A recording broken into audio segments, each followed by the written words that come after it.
Okay, so I'm going to get started. So the announcements for today are we have the first recitation quiz this week. So that'll be about 20 minutes during your recitation. If you have accommodations for extra time, I've probably already been in touch with you by email, unless you got your letter to me very recently, in which case I'll send you instructions right after this lecture.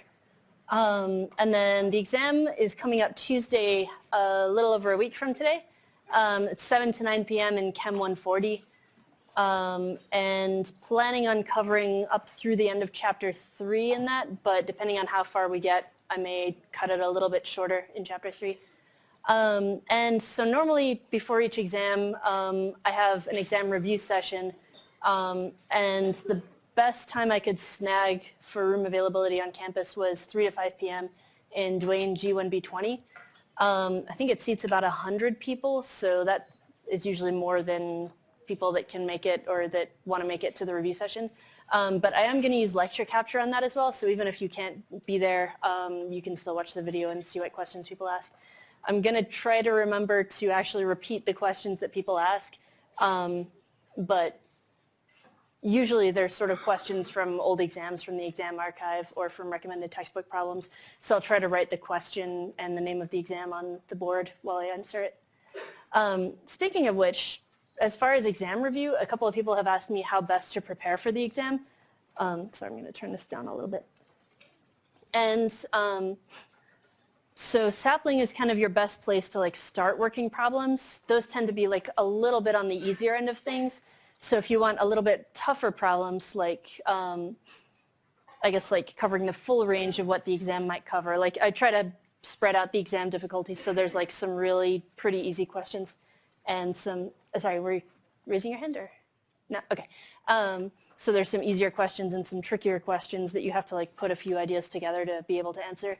The recommended textbook problems that I list on the syllabus sometimes contain some more difficult ones that might be a good place to do practice problems out of.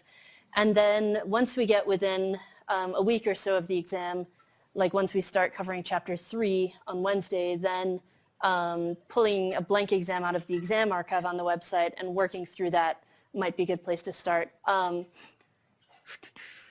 It's a little hard to say like how much of the material comes from Chapter 1 versus 2 versus 3. I try to spread it out pretty evenly, but if you go back through the archives, you might see like some of the exams are a little bit more Chapter 2 heavy and some are a little bit more Chapter 3 heavy, and so forth. Okay, questions about any of that? Okay, Cool.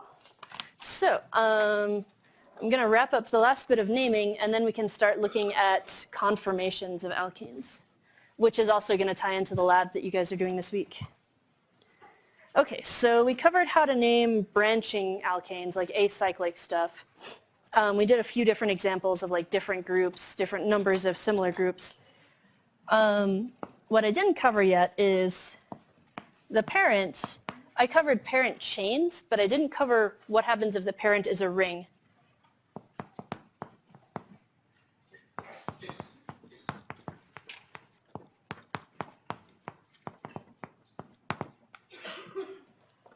Okay, so these are going to follow about the same rules as for like what we've covered so far.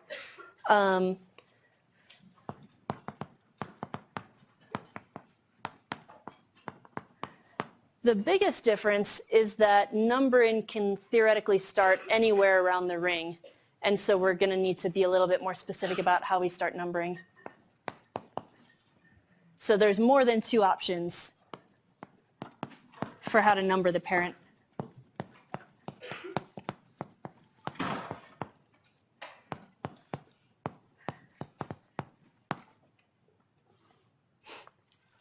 Okay, so as before, we still want to follow the same rules. We want to start numbering closest to the first substituent, and if there's multiple options of how to do that, then we want to start numbering in a place that minimizes the locations at the first point of difference.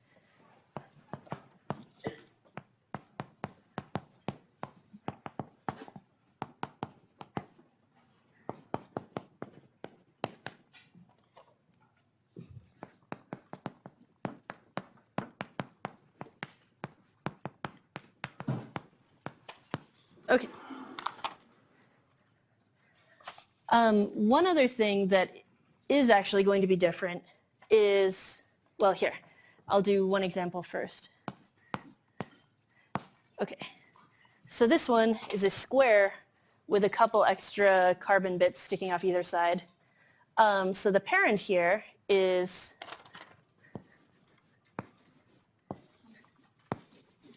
this 4-carbon ring. What's the name of a ring with 4 carbons in it based on what we've seen already? Cyclobutane, yep. So the parent is a cyclobutane. And then we could theoretically start numbering on either carbon and go either direction around the ring. I guess for this one, we can start numbering at either of the locations where there's a group attached. So I'm just going to call that 1. And then we can go either direction. It turns out not to matter for this example. So I can go either counterclockwise, 1, 2, 3, 4, or clockwise, 1, 2, 3, 4. But either way, I'm going to end up with a methyl at carbon 1 and another methyl at carbon 3. So I'm going to call this 1,3 dimethyl, because if you remember, we can lump similar groups in together if we attach a di or a tri to the start of it.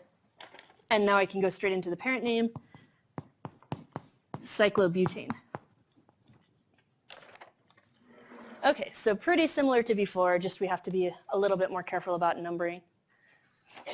Okay, so one slight difference from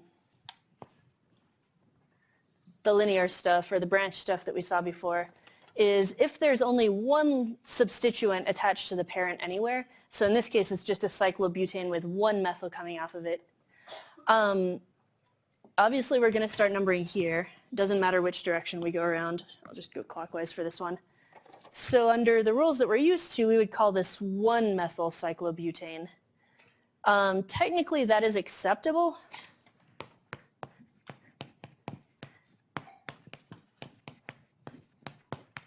But no one actually calls it that because the 1 is pretty much implied to be there. There's no other location substituent you could use if there's just this one group attached to it. So we're actually going to drop the 1 hyphen and just call it methyl cyclobutane. Okay, so questions about those two? Mm-hmm. So in a ring where you only have one kind of branch coming off it, that point where the branch is will always be 1. Mm-hmm. Yeah, so the first, if there's only one substituent, it's defined to be at location 1, just because there's no other way you could number it and still follow these rules here. Yeah? Okay, so one possible thing that you might be asking, so we saw cyclic substituents in the previous thing. I drew that long chain with a bunch of groups hanging off of it, and one of those groups was a cyclohexyl group. So you might be asking, how do I know whether the parent is a ring or a chain if I've got both of those in the molecule? So if the ring has fewer carbons than the chain,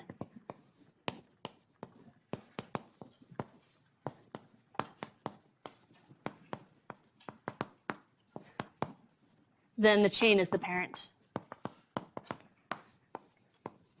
And the ring becomes a substituent.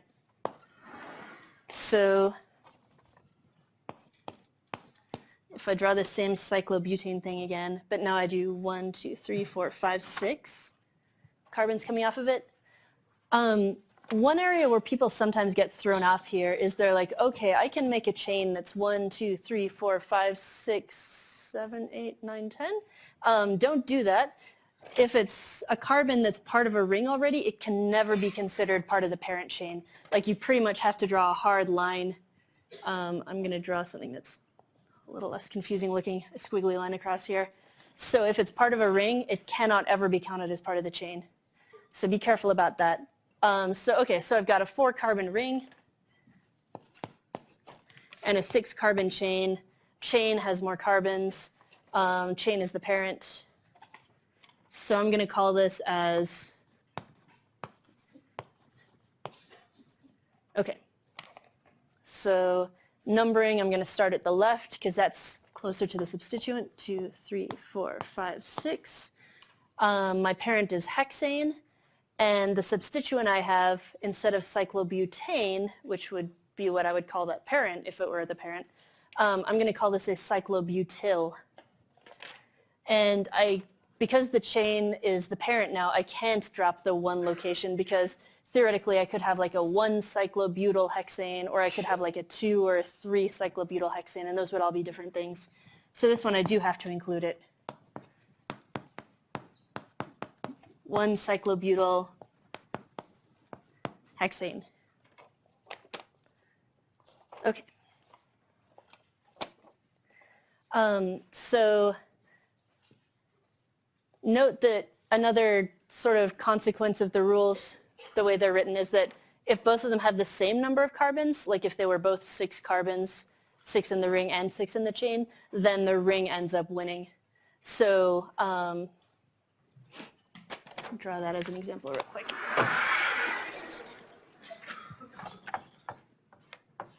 So if I draw a 6-carbon ring and 1, 2, 3, 4, 5, 6 carbons in a chain, then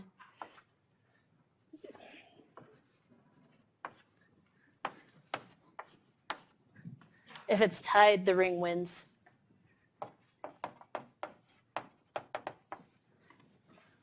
And so this would be a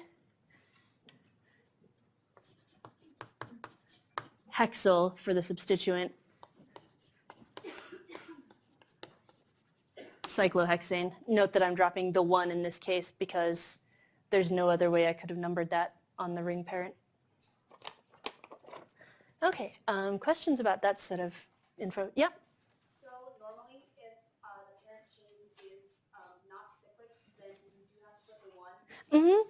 Yeah, so the only time it's acceptable to drop the 1 is if the parent is a ring and it's only got one other thing hanging off of it. Mm-hmm. Okay, cool. So one last thing for naming. This is not covered just yet in Loudon, but they sort of like phase it in later on, and I think it's more sensible to cover it now. And that is substituents with substituents of their own, or substituents of substituents.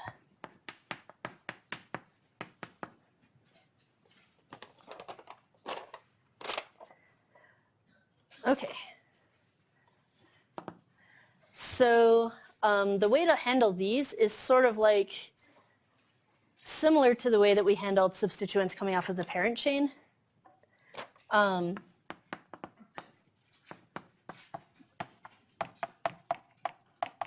You want to find the longest chain within the group. And you want to number it starting at the place where it attaches to the parent.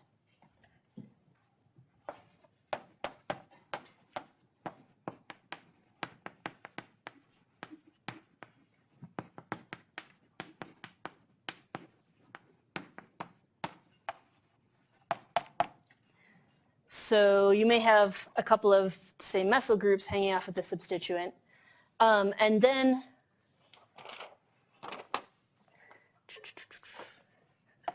we're going to put parentheses around the entire complex group.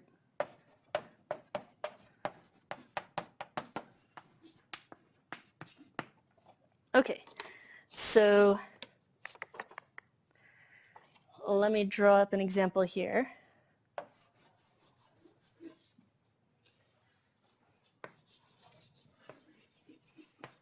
Okay, so the parent, the longest chain is just going to be this one.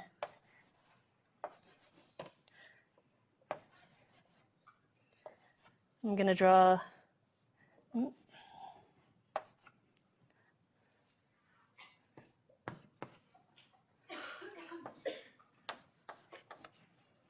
okay, so we know some sort of weird sort of common names for these groups based on what we covered last time. So what is this group over here on the right?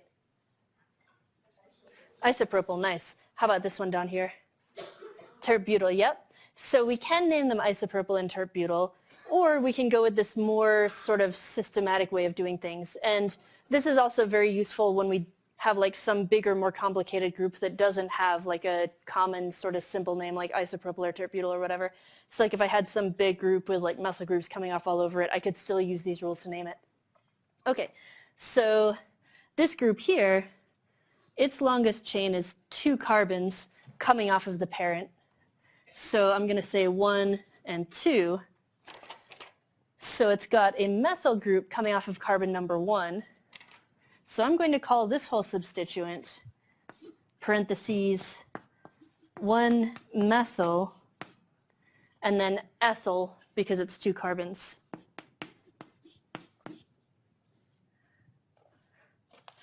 So 1-methyl ethyl is how I could name this one. Down here, I could do the same thing. Longest chain, if we start numbering at the point of attachment to the parent, is 2 carbons. But this actually has a couple methyls coming off of carbon number 1. So just like when I was naming regular substituents, I can do 1, 1,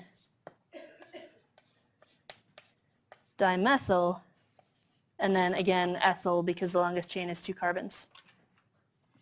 So 1, 1 dimethyl ethyl, 1 methyl ethyl, and then this one over here is just regular ethyl.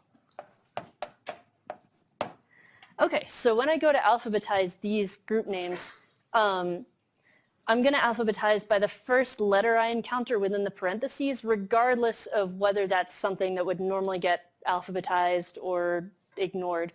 So even if it's like a counting prefix, if it's inside parentheses, I sort this under D, sort this under M, sort this under E.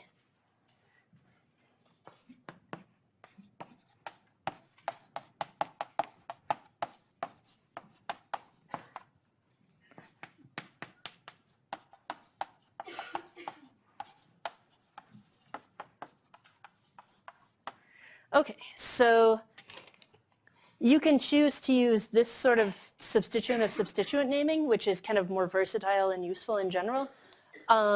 Or you can stick with the common names that I put up last time, like isopropyl and tert-butyl. Just pick one system and stick with it. Mixing them up is kind of bad form. You might also notice that this may end up changing the order in which you alphabetize things because, for instance, this is now getting sorted under M for methyl ethyl instead of I for isopropyl. Same thing down here, it's getting sorted under D instead of B for tert-butyl. So that might actually change the order that things are listed in, but it still works out to the same structure either way. Okay, questions about that one? Yeah? Okay, so this one, let's see, we've got 1, 2, 3, 4, 5, 6, 7, 8, 9, 10, so it's a decane. And closest to the first group is there, so 1, 2, 3, 4, 5, 6, 7, 8, 9, 10. I think this is actually a couple carbons off from the example that I drew in the notes, so you may want to make a note that I'm sort of ad-libbing it a little bit here. Okay, so we've got alphabetically, D comes first, so 4, and then this whole thing in parentheses, 1, 1, dimethyl ethyl. E comes next, so that's at 7, 7 ethyl, then M, and that's at 3, so 3, 1 methyl ethyl. Okay, so that's all my substituents listed, and now I just do the parent chain name, which is decane. Okay. So questions about this? It looks kind of confusing, but it makes sense if you break it down piece by piece. Yeah. One of the previous rules we talked about said not to include di and I. Yep, yeah, so this is kind of the, once you throw parentheses on there, IUPAC, I guess, just throws up its hand and says, I don't know, just use the first letter that's in there. So this is kind of an exception to not including counting prefixes when you're alphabetizing.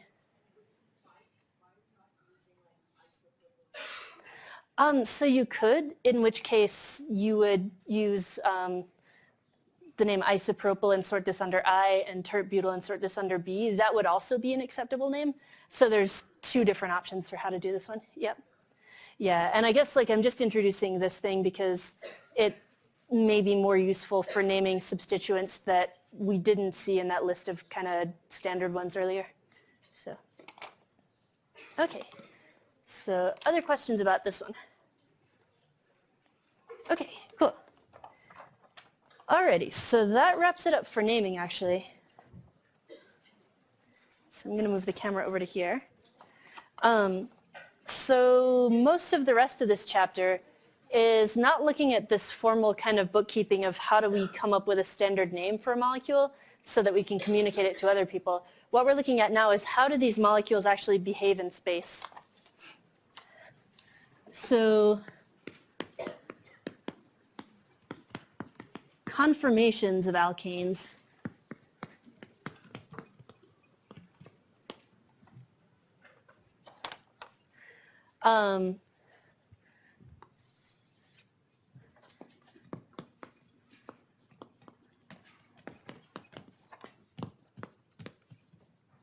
is their arrangement in space. We saw a little bit of spatial geometry in the last chapter when we're looking at like bond lengths, bond angles, dihedral angles. It helps to remember that bond lengths and bond angles are pretty much set just by like what kind of atoms you've got attached to each other and the bond order between them. But dihedrals are kind of a wild card, so that's kind of the main thing that we're going to be playing around with here.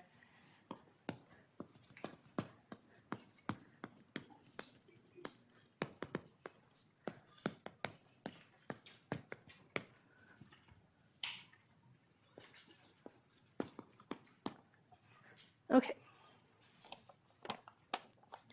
So this actually turns out to be extremely important for things like biochemistry because I guess if any of you are familiar with like protein folding, there have been sort of crowdsourced things like folding at home where you just dedicate extra CPU time to just crunching, like trying to rotate a protein molecule in space. What you're doing is actually twisting around a whole bunch of dihedral angles along the chain of the protein and trying to figure out where its lowest energy kind of state is going to be.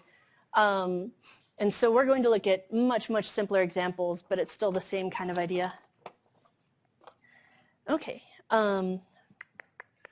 So dihedral angles, we're going to be looking at a bunch of different possibilities for them, but it turns out that some dihedral angles are better than others.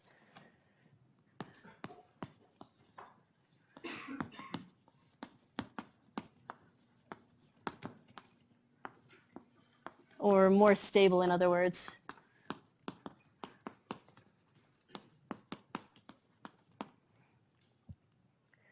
So we want to start looking at the dihedral angles as we rotate around the central bond of a molecule. So the simplest place to start is with ethane. So we're going to look at two carbons bonded to each other with a single bond, and then we have 3 H's coming off of each of them. And if you remember, we covered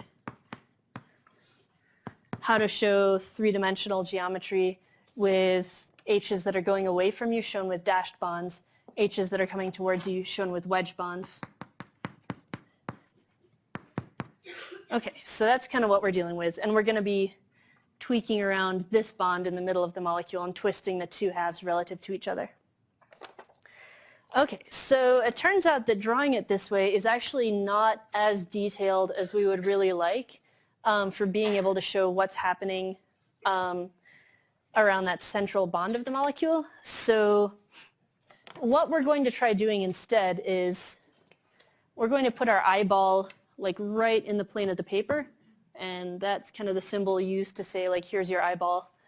And then we're going to be looking down the central bond of the molecule. So we're going to have one carbon that's right sticking out towards our face with its 3 H's coming off of it. And then we're going to have one carbon that's pointing away from us with its 3 H's coming off in the opposite direction. Okay, so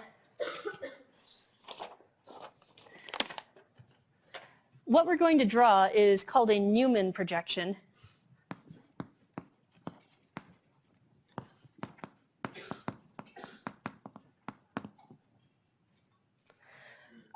And the way to draw them is first we have to pick a bond to side along. So we're pretty much limited to only the one carbon-carbon bond in this molecule.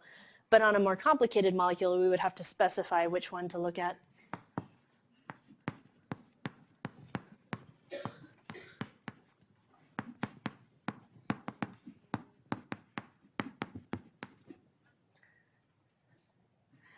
We're going to draw the front atom of that bond, the carbon closer to my eyeball, as a dot.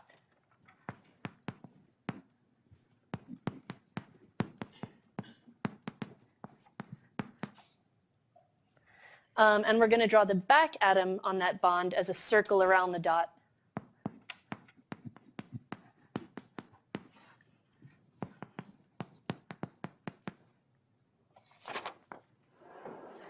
And then we're going to fill in the 3 groups, or up to 3 groups, depending on what all is going on with those 2 atoms. We're going to draw those groups sort of splayed out in the plane.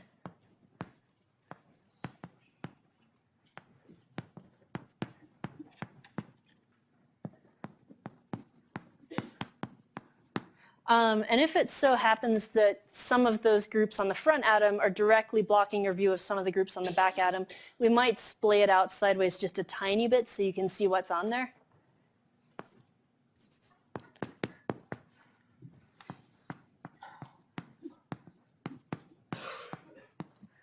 So this is called eclipsing, if some in front are directly blocking your view of others.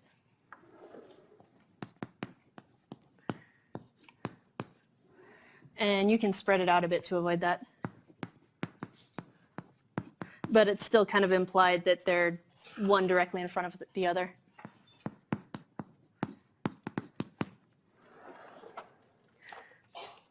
Okay, so doing that for my picture of ethane that I have here, I'm going to turn my front atom into a dot, my back atom into a circle, and then, so when I'm looking at this from like down this direction here, I have one H that's sort of sticking directly up, sort of coming out over my head. So I'm going to show that as a bond going straight up off of the front atom that's got an H on it.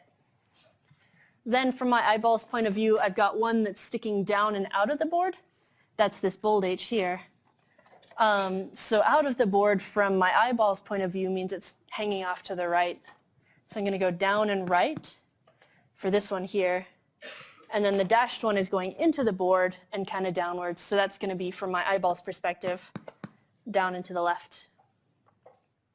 Okay, so for some people, being able to visualize this just comes really easily, and some people have a really hard time like doing this sort of spatial perspective to be able to see that. If you're having a hard time, definitely play around with your model kit. This is kind of what this week's lab is designed to get you to do, is like get used to being able to use the model kit to figure this out. But you are allowed to use model kits on the exam, so if you're having a hard time seeing it, please bring your kit with you. Question? When the eyeball also would see it kind of from the base of a pyramid, right? Exactly. Yep, yeah, so all three of these groups are coming out towards me, sort of like I'm looking like up into an umbrella. Yeah, but rather than showing all three as bold and then all three in the back as dashed, we actually just show them flat in the plane. Okay. Yeah, so by convention, it's sort of simplified a little bit. Yeah, good question. Okay, so then to finish this up, on the back carbon, I have one H that's flat in the plane and pointing upwards. So technically, from my eyeball's point of view, this front H would be blocking my view of the back H here. But I'm going to spread them out just a little bit. And note that this H here is connected to the circle because it's on the back carbon, the circle carbon. Same out here, I got one H going down and to the right, coming off the back carbon, and I got one H going down and to the left, coming off of the back carbon. Sorry about that, to deafen everyone. Okay. Alrighty, so questions about that? Does it matter, like if the top H that's in the back is like flipped to the right? Oh, no, yeah, I guess like sometimes I'm a little bit more consistent about like if one of them, if the back one's displaced clockwise, then all of them are displaced clockwise, but really it doesn't matter too much, like you can show it either way or mix it up too. Okay, so this is how to draw a Newman projection of the molecule the way that it's shown right here. And just to sort of make that a little bit easier to see, so I've got sort of my ethane molecule here. These two sort of junctions in the middle are the two carbon atoms. And if I'm looking at it from my eyeball's point of view, meaning I'm out here, then, so now that you guys can see it, I'm sort of looking down this central bond, and I have the three atoms splayed out towards me in front here, and I have the three sort of going away from me slightly in the back. So I'm going to show this carbon at the back as the circle carbon, and this one at the front as the dot carbon. Okay. Yeah? What is that circle you choose? Like, what does it represent? Just a carbon atom. It's just saying, well, for this particular model, it's the back carbon atom. But it's just saying, like, that's the one in back, kind of by convention. Yeah. Okay. So what we can use this for is looking at different dihedral angles. So what we're going to start doing is rotating around that central bond, which means that we're going to start taking either the dot or the circle and twisting it a little bit at a time and drawing a diagram of how the energy looks when we do that. Okay, so what I'm going to do is define the dihedral angle.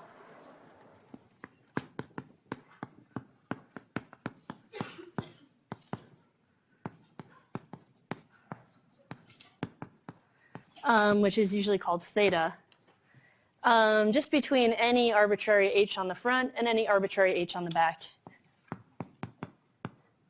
So I'm going to call one h in the front, say HA, and one h in the back, HB, and I'm going to call theta as being the angle between them.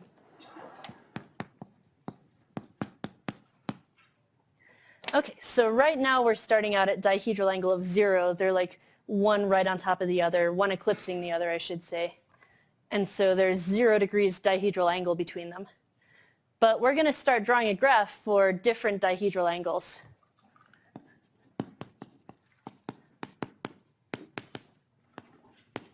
So let's rotate 360 degrees.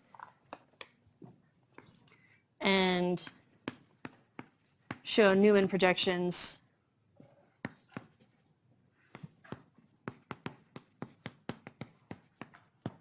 for some of the features of what we're passing through as we rotate around.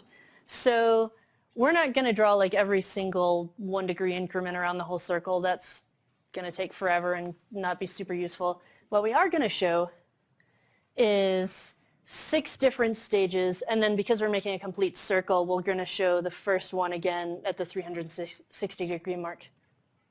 Okay. I think I got enough room on this part of the board. Okay, so to sort of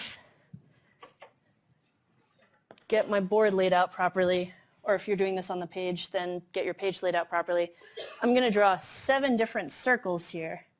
I may want to make these just a little bit smaller.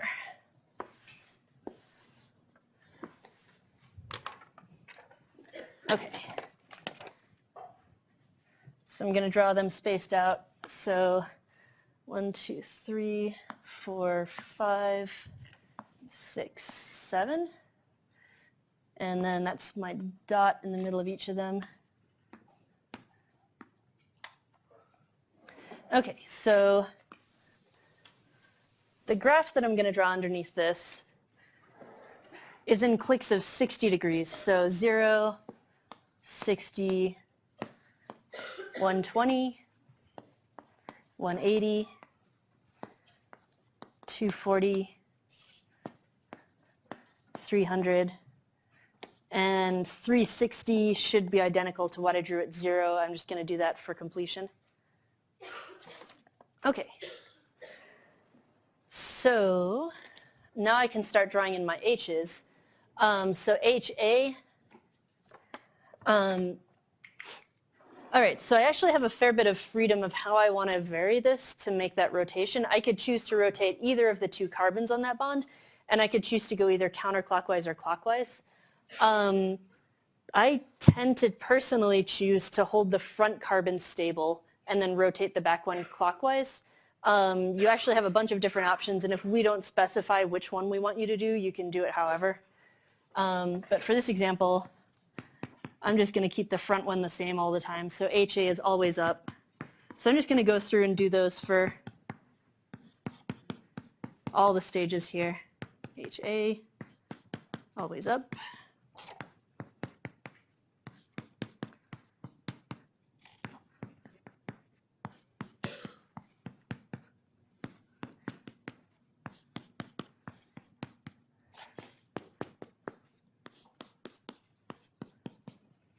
Okay, so that part doesn't really change at all in between any of them. But the back carbon is the one that I'm actually changing in between these versions. So I'm going to start out at a dihedral of 0, which means that it's pretty much what I drew up here. HA and HB are eclipsing. And then the other 2 H's are eclipsing their partners in the front as well. And now I'm going to take the back carbon and I'm going to rotate it 60 degrees. So that goes like 1/6 of a turn. So HB there.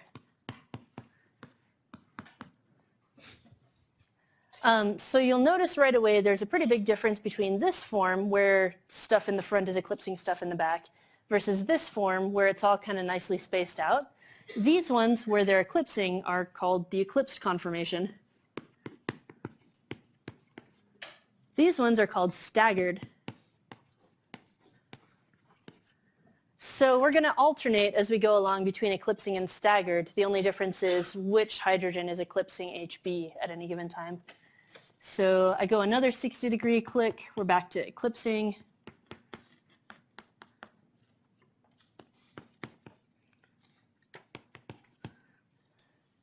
Another 60 degree click and we're back to staggered, only now HB is down the bottom. One more, HB's up here. One more and HB is up and to the left. And finally, we should end up right back where we started with HB being right behind HA. Okay. So it turns out that the energy for this if we make this vertical axis be sort of the change in energy, we're going to use units of kilocalories per mole.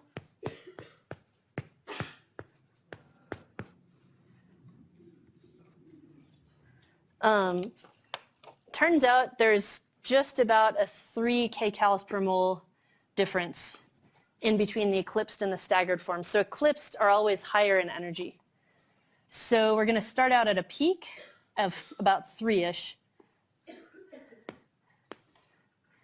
come down to 0 for the staggered form, then back up to 3, then back down to 0, then back up to 3, then back down to 0, and then back up to 3 at the end. So this one pretty much just alternates between 2 different energy levels. And so this is actually why we chose to go in 60-degree clicks when we were drawing out the Newman form, because those happen to be the local minima and local maxima on the energy graph. The peaks, the highest peaks and the lowest valleys all happen to be 60 degrees apart from each other. Okay. So questions about this so far? Yeah. So are you always going to use 60 Yeah. So every one of these that we do is going to be a 60-degree thing, and then we just sort of like assume that it's a smooth curve in between because there's no real reason why it wouldn't be, I guess. Yep. Okay. So yeah, that's okay. So if you have more than like one carbon-carbon bond, You can, yeah. So we'll do another example, hopefully in the last little bit of class today. So, yep, for what happens if we have multiple different carbon-carbon bonds. Okay. So real quick, in terms of why eclipsing is higher energy than staggered, what's actually going on here?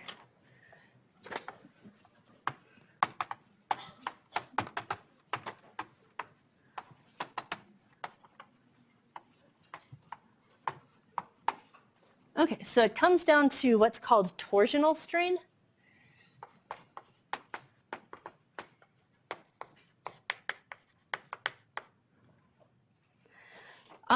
So we know that there's some electrons occupying the region in between each carbon and hydrogen atom. That's what's making the covalent bond between them. It turns out that those electrons can actually sense each other and don't want to be any closer to each other than they really need to be.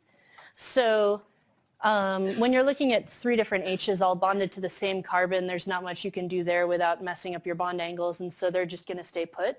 But when you have the freedom to rotate your dihedral angle, this CH bond, for example, would like to be as far away from this CH bond and this CH bond in the back as it can manage to be. And so it's going to do that by trying to spread out the dihedral angle so that everything's staggered and it's kind of alternating.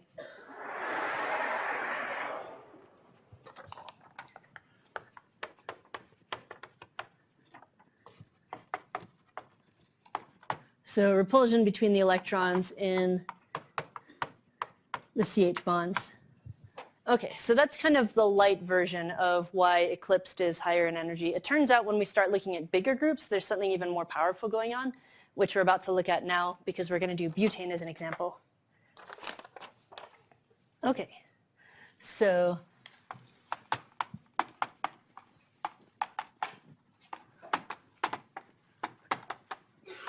another example is butane. So here we're going to look at, we have 4 carbons in a line, and I'm going to choose the middle carbon, what we would call the C2, C3 bond, because if we're numbering it, we got C1, C2, C3, C4. So we're not going to bother spacing out the groups on the 2 end carbons. I'm just going to abbreviate those as CH3s. And then the 2 middle carbons each get their bold and their dashed H as well. Okay, so here we actually have sort of different groups to choose from, but sort of by convention, we're going to define theta as being between the 2 methyl groups.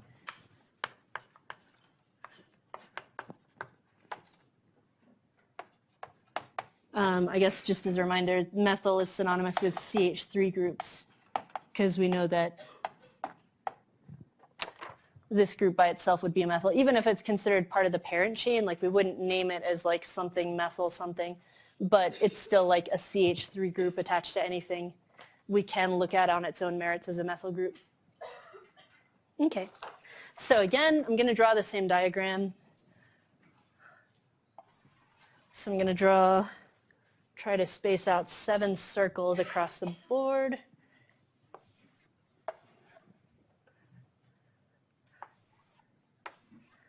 Okay.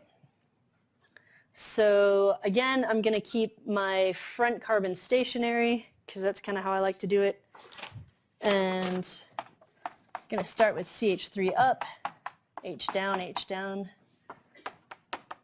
All right, I'm going to go through this kind of fast just because it's the same for all 7 versions.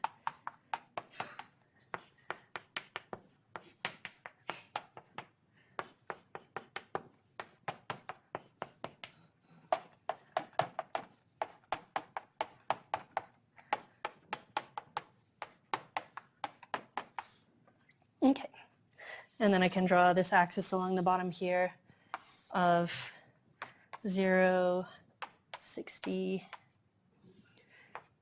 120, 180, 240, 300, and 360. Okay, and now I can fill in what the back carbon's doing, which is pretty much the same as up here, just with a CH3 group instead of HB. So again, CH3 is eclipsing, H down, versus staggered. Now another 60-degree click moves me back into eclipsing. And then CH3 is down at the bottom. Then CH3 is sort of down and left. Then CH3 is up and left. And then finally, we're back where we started with the CH3 groups eclipsing each other. Okay, so that was kind of rushed, but hopefully you see the pattern. It's just CH3 gets a little further clockwise every time. Okay, so it turns out that this graph is going to be quite a bit more complicated than what's going on up there because we've got multiple different types of interactions here.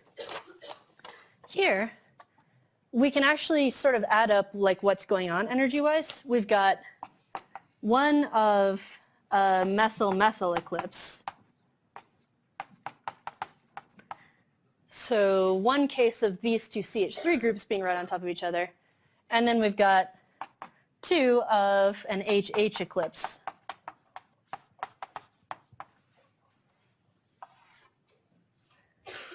So it turns out that that's going to put us right around 5.3. And different books cite slightly different numbers, like even the last edition of Loudon varied slightly. People are constantly revising these numbers as we get more accurate information. But that's what the 6th edition of Loudon uses. Okay, so looking at just the eclipsing, here we've got one methyl-methyl eclipse. Here, for this eclipsing, we've got 2 of a methyl H eclipse and 1 of an HH eclipse. And that turns out to be right around 3.6. So it's still a peak, but it's not as high as the other peak.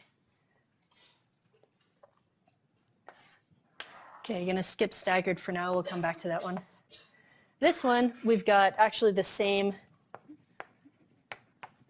as over here. If you go through and check, you've got 1 methyl H eclipse, 1 methyl H eclipse, and 1 HH eclipse. And then over here, we've got same as we had at 0 degrees, which it should be 360 degrees, had better look the same as 0 or something's gone wrong somewhere. Okay, so these are going to be 3.6 and 5.3 respectively. Okay, so not all eclipsing forms are the same here. Turns out not all staggered forms are the same either. Some of our staggered forms have the two CH3 groups on the opposite side from each other. So no interactions that we would describe here. So this is going to be 0.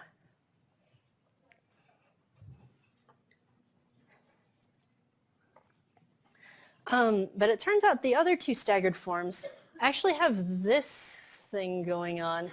So the two CH3s are not actually eclipsing each other, but they are closer to each other than they would really like. Like compared to just an H, these are still like reasonably big-sized groups. And that's a little closer together than they would like to be.